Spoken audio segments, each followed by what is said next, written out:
ए जी लावा ना कजरवा कर दहियो अखिया में। हट, ये काजर उजर कुछ करवा है काजर होबा है जी। तीज के लिए काजरे न करे मर्दाना के ना ना बिहान कर दिया। बिहान न काजर होबा है जानबे न करे है न तीज के तेल न चौठ के काजर ई तिरिया के कहियो न आदर माने कन्हू आदर न होबा है कभी न करे के चाहिए लावा न कर दियो।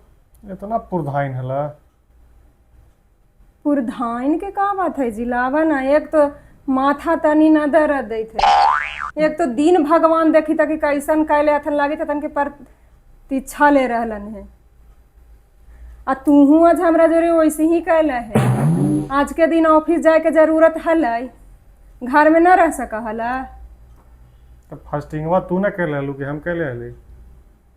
ई दूगो बाल बच्चा हलै तोरा तो एको बार न समझलहूँ कि हाँ एकरा का स्थिति होते जे हैं मन एकदम लई कि घूम रहा है कैसे कैसे करके हम पूजा कर ले लीजिए बड़ी लगे तो लावा कजरा कर दहियो इससे कुछ करी था जी।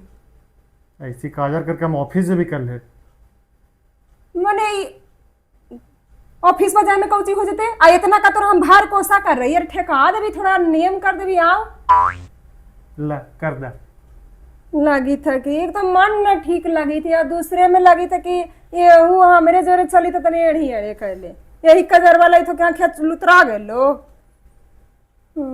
हो गलो अब आओ कोई नेग विधवा